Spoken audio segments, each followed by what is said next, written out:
دین سے پھر جائے گا وہ اللہ تبارک و تعالیٰ کا کوئی نقصان نہیں پہنچا سکتا۔ اس کے بعد کہا من کان منکم یعبد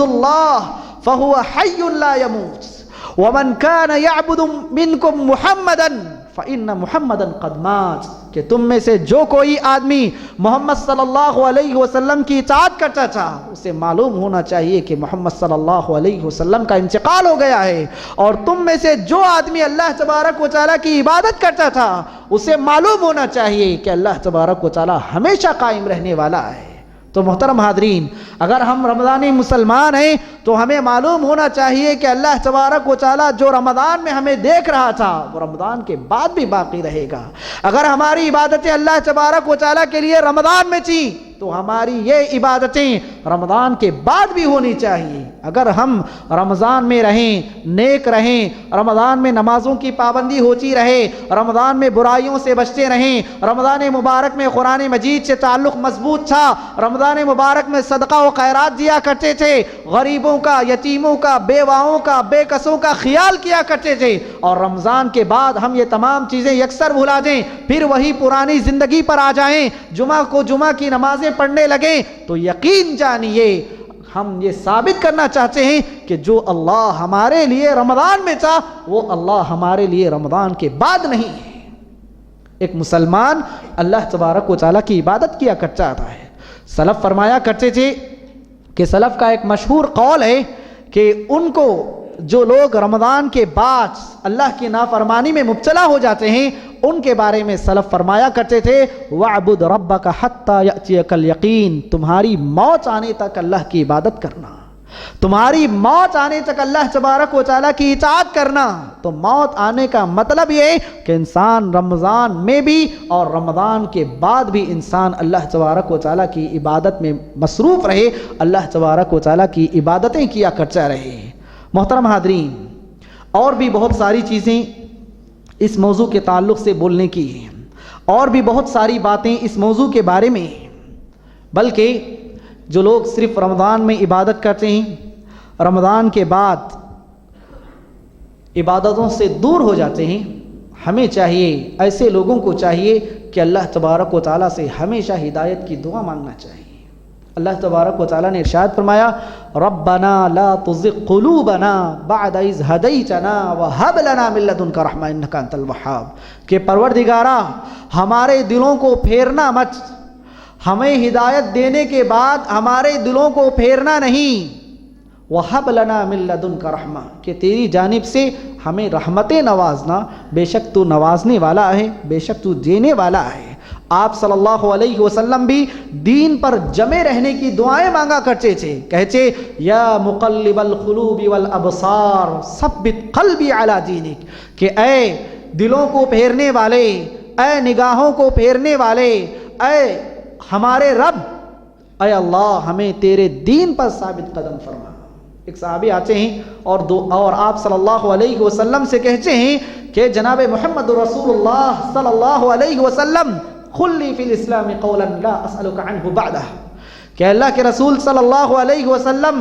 مجھے کوئی اسلام کے بارے میں ایسی بات بتائیے کہ مجھے آپ کے بعد کسی اور کو پوچھنے کی ضرورت محسوس نہ ہو، مجھے ایسی کوئی بات بتائیے کہ مجھے آپ کے بعد یہ چیز کسی اور کو پوچھنے کی نوبت نہ آئے۔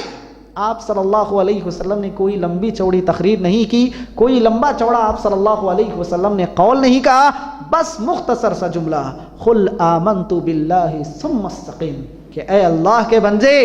تو صرف اور صرف اللہ پر ایمان لے آنا اور اپنے ایمان پر جمے رہنا، اپنے ایمان پر قائم رہنا۔ ایمان پر قائم رہنے کی پھر سب سے بڑی مثال یہ ہے کہ ہم رمضان کے ساتھ اور رمضان کے بعد دونوں میں اللہ کی عبادت کریں۔ اسی طرح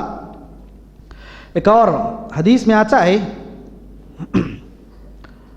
آپ صلی اللہ علیہ وسلم سے حضرت انس بن مالک رضی اللہ عنہ بیان کرتے ہیں کہ انہوں نے ایک دعا آپ صلی اللہ علیہ وسلم سے یہ سنی ربنا لا تزغ قلوبنا بعد اذ ہدیتنا، کہ اے اللہ، اے ہمیں ہدایت دینے والے،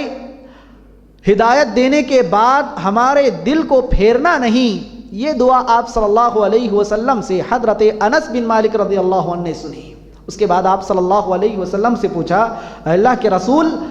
ہم آپ کی تعلیمات پر ایمان لے آئے ہیں، آپ نے جو باتیں بیان کی ہیں، آپ نے جو تعلیمات ہمیں دی ہیں، ہم ان تعلیمات پر ایمان لے آئے ہیں، آپ اب بھی ہم سے ڈرتے ہیں کہ ہم ہدایت کے بعد پھر ہدایت سے پلٹ جائیں گے؟ صحابہ پوچھ رہے ہیں کسے؟ جناب محمد رسول اللہ صلی اللہ علیہ وسلم سے اے اللہ کے رسول کیا آپ یہ سوچتے ہیں کہ ہم ایمان لانے کے بعد آپ کی تعلیمات پر عمل کرنے کے بعد بھی ہم ہٹ جائیں گے تعلیمات سے، صحیح راستے سے؟ تو آپ صلی اللہ علیہ وسلم نے کہا کہ نعم ان القلوب بین اصبعین من اصابع اللہ یقلبها کیف یشاء، ہاں ہے میرے صحابی میں ضرور ڈرتا ہوں، کیوں؟ اس لیے کہ یہ جو انسان کا دل ہے یہ اللہ تبارک و تعالیٰ کی 2 انگلیوں کے درمیان ہوتا ہے، اور اللہ تبارک و تعالیٰ جیسے چاہے، اللہ تبارک و تعالیٰ جس طرف چاہے جیسے چاہے بندے کے دل کو پھیر دیتا ہے۔ تو ہمیں بھی چاہیے کہ ہم نیک اعمال کو انجام دیں، نیک اعمال کو انجام دینے کے بعد ان کی قبولیت کی فکر کریں، کوشش کریں کہ ہمارے اعمال اللہ تبارک و تعالیٰ کے لیے ہو، اور ہمارے اعمال کا طریقہ جناب محمد رسول اللہ صلی اللہ علیہ وسلم کا طریقہ ہو، اور پھر اپنی دعاؤں میں، اپنی گریہ وزاری میں اللہ تبارک و تعالیٰ کے ساتھ جو ہماری خاص دعائیں ہوں گی ان دعاؤں میں اپنے اعمال کی قبولیت کی دعا مانگیں۔ آپ حضرات کے سامنے بخاری شریف کا وہ عظیم واقعہ، آپ صلی اللہ علیہ وسلم نے جو 3 لوگوں کا واقعہ بیان کیا ہے، اس واقعے کو سامنے رکھنا چاہیے کہ 3 لوگ ایک مرتبہ باہر نکلے تھے، اور پھر کسی پہاڑی والے راستے میں جب گئے تو دیکھتے ہیں کہ بجلیاں ہو رہی ہے، بارش پڑ رہی ہے، اور ایک بڑا چٹان آتا ہے اس غار کو بند کر دیتا ہے جس میں یہ لوگ چھپے ہوئے تھے، پناہ حاصل کیے ہوئے تھے۔ مگر 3 لوگوں نے سوچا کہ اب باہر نکلنے کا کوئی راستہ نہیں، باہر نکلنے کا کوئی راستہ نہیں۔ اتنے میں آپس میں یہ طے پایا کہ چلو ہم نے جو عمل اللہ کے لیے کیا ہے، جو عمل ہم نے اللہ کے لیے کیا ہے، اس عمل کے ذریعے اللہ تبارک و تعالیٰ سے دعا مانگتے ہیں۔ تینوں نے دعائیں کی، تینوں کی دعائیں سامنے تھی، اور دعا کے بعد انہوں نے کہا اے اللہ ہم نے یہ عمل تیرے لیے کیا ہے، اور یہ عمل تیرے پاس، ہمارا یہ عمل مقبول ہے، اور ہم نے یہ عمل خالص تیرے ہی لیے کیا ہے، تو اے اللہ ہمارے اس عمل کے قبولیت کے بدلے میں ہمیں اس چٹان سے نجات دے۔ تینوں نے یہی دعا کی، اور دیکھتے ہی دیکھتے ایک ایک کی دعا کے بعد وہ چٹان ہٹ گئی اور یہ لوگ غار سے باہر نکل گئے۔ تو گویا انسان ایک تو عمل قبول ہو، اور اس کا ایک دوسرا فائدہ یہ ہے کہ انسان اگر مصیبت میں ہو تو اپنے مقبول عمل کا وسیلہ دے کر اللہ تبارک و تعالیٰ سے دعا کر سکتا ہے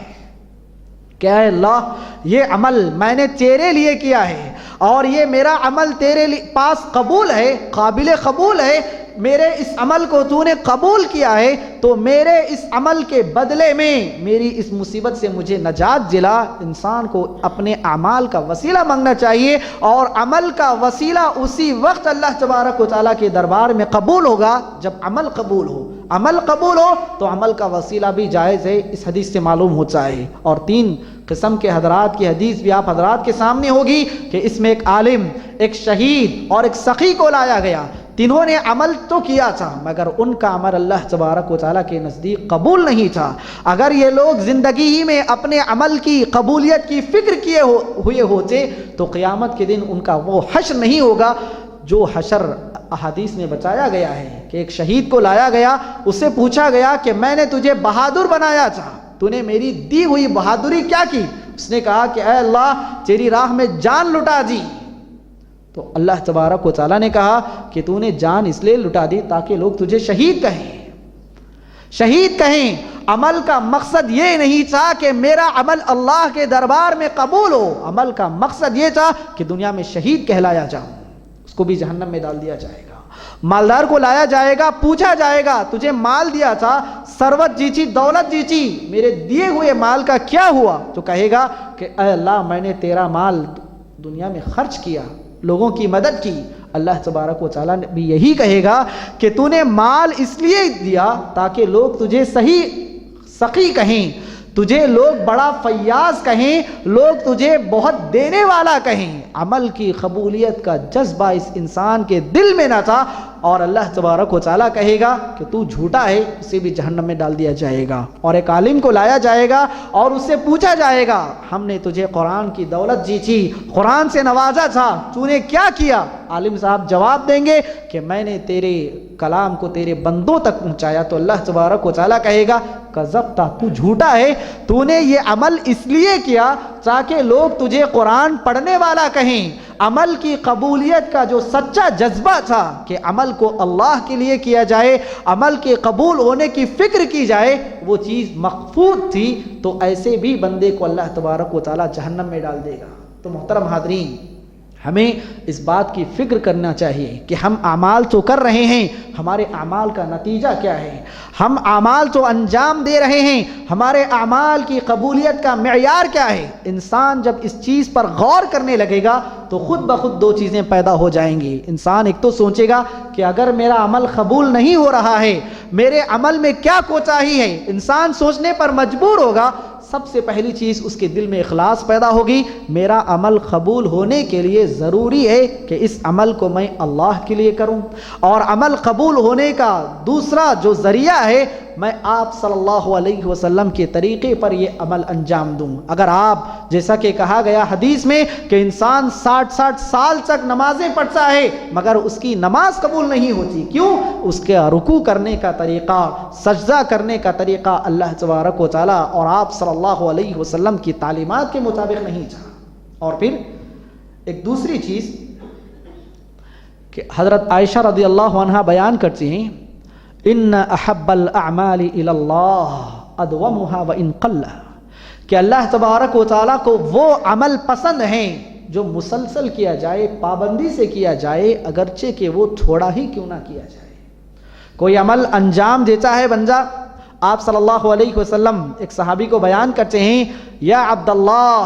لا تکن مثل فلان، کہ اے عبداللہ تم اس آدمی کی طرح نہ ہو جانا جو ایک عبادت کو انجام دیا کرتا تھا، قیام اللیل کو انجام دیا کرتا تھا، جو تہجد تو پڑھا کرتا تھا، بعد میں اس نے تہجدیں پڑھنا چھوڑ دی، اس آدمی کی طرح نہ ہو جانا۔ تو گویا آپ صلی اللہ علیہ وسلم نے اس حدیث سے بھی یہی پیغام دینا چاہا کہ عمل کو مسلسل کرنا چاہیے، عمل کر کے عمل کو چھوڑ دینا، یا پھر عمل کرنے کے بعد ایک لمبے وقفے تک عمل کرنا اور اس کے بعد اس عمل سے روگردانی اختیار کر لینا، پیچھے ہٹ جانا، اس عمل کو فراموش کر دینا، گویا یہ عمل کے قبول نہ ہونے کی علامت ہے۔ جیسا کہ آپ کے سامنے قول پیش کیا گیا کہ الحسنۃ بعدہا، الحسنۃ بعدہا، نیکی کی قبولیت کی علامت یہ ہے کہ اس نیکی کے بعد ایک اور نیکی کی توفیق ہو، اس عمل کے بعد ایک اور عمل کی توفیق ہو، اور پھر انسان